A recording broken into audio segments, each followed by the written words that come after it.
Welcome back everybody to episode 5 in our programming subseries.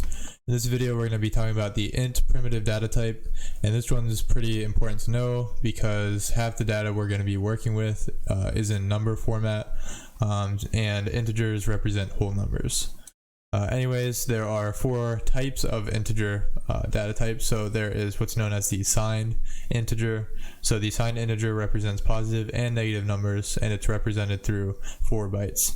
And then on the other end of the spectrum, we have the unsigned integer, which only represents positive numbers. And again, it uses 4 bytes to do that. And then we have what's known as a short integer, sometimes just known as a short. It represents positive and negative numbers through 2 bytes of memory.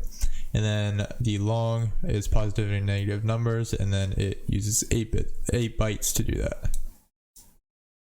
So let's start with the signed integer, and I'm starting with the signed because when you type in the int keyword into a program, it's by default assumed to be a signed integer. So as we said, signed represents positive and negative numbers using 4 bytes. So we have to have a way to denote whether it's a positive or negative number in binary.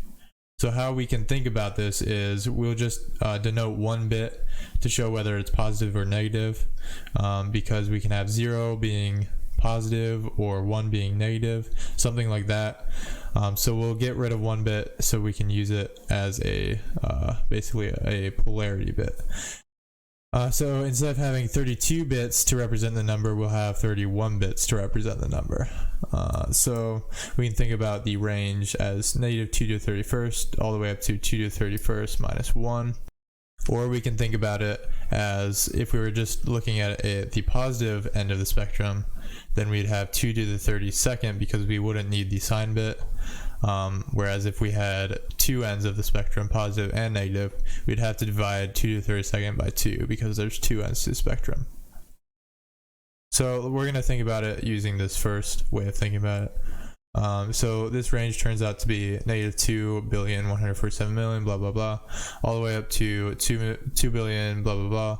And then notice how this negative end has 1 more than the positive end, and that's because the 0 can be interpreted in 2 ways, as negative and positive. So if we take an example here, say we have 3 bits that we're working with, and we're using the first bit as the sign bit. So if it's a 0, it's negative. If it's a 1, it's positive. I don't know if that's the actual orientation, but we're just using it in the example. So we have 4 combinations. So we have 0, 0, 0, 1, 1, 0, and 1, 1. And then for each of those, we can have the negative bit or the positive bit. So you can see we have 2 zeros, a -0 and a +0. So we're just getting rid of one of those. So we'll get rid of it on the positive end of the spectrum, and that's where this subtraction of 1 comes from. And you can even see it, I wrote it up here. Okay, next is the unsigned integer. So it's using 4 bytes to represent only positive numbers. So when we were representing negative and positive numbers, we had to divide 2 to the 32nd divided by 2 because there's 2 sides to the story.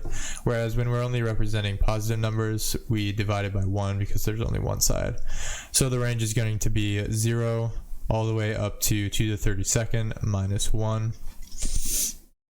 And notice how it's 2 to the 32nd and not 2 to the 31st like up here, because we didn't need to use a sign bit because it's only positive numbers.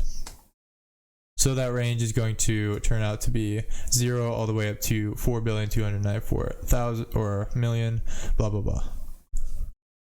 Alright, next up is the short integer. So this uses 2 bytes to represent positive and negative. So we have 2 sides to the story. So we represent the negatives with 2 to the 16th divided by 2, and then positive 2 to the 16th divided by 2. Whereas if we were just representing positive numbers, we would use 2 to the 16th divided by 1. So here's where our range comes from, and we can see it over here. So -2 to the 15th because we have to use a sign bit again, all the way up to 2 to the 15th minus 1, and we talked about why we had to get rid of 1. So this turns out to be -32,768 all the way to 32,767. And then finally, we will talk about the long integer. It uses 8 bytes to represent positive and negative, so it's going to be 2 to the 63, or negative 2 to the 63 all the way to 2 to the 63 minus 1. So this is going to turn out to be a really big number. This is like 9 quadrillion, so negative 9 quadrillion all the way up to 9 quadrillion minus 1. And that's an approximate. And then one last thing to mention is that the character 1 is not going to be equal to the integer 1. Okay, so here's our first program, and this is just exemplifying that the character is not equal to the integer data type. So we have a character set to the value of the character 2, and then we have an integer set to the value of 2. So let's run this, and actually I already ran it, so it prints out 52 because it's just adding the integer and character. So it gives 52, and we would expect it to give 4. So why does it give 52? Well, if we look in the Unicode chart for the character 2, it has a decimal value of 50, so 50 plus 2 is 52. Okay, so our second program here is just exemplifying the ranges of the different types of integers. So we have a regular integer, which by default is signed. So then we have short and a long. Then I'm asking the user for those numbers, and then we print out those numbers.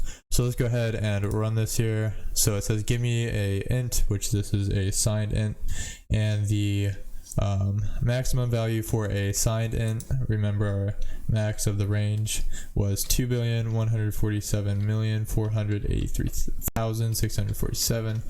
So that should work, and it did. And then it's saying give me a short, so the maximum for the short is 32,767. That works. And then give me a long. We'll exemplify this in different.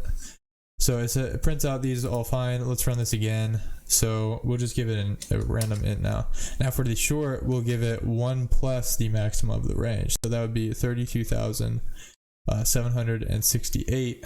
And that gives me an error. So you can see the ranges are actually valid. And now let's do this for the long. So random int, random short, and then for the long, the maximum is some super big number. It's 9.22 something e to the 18th.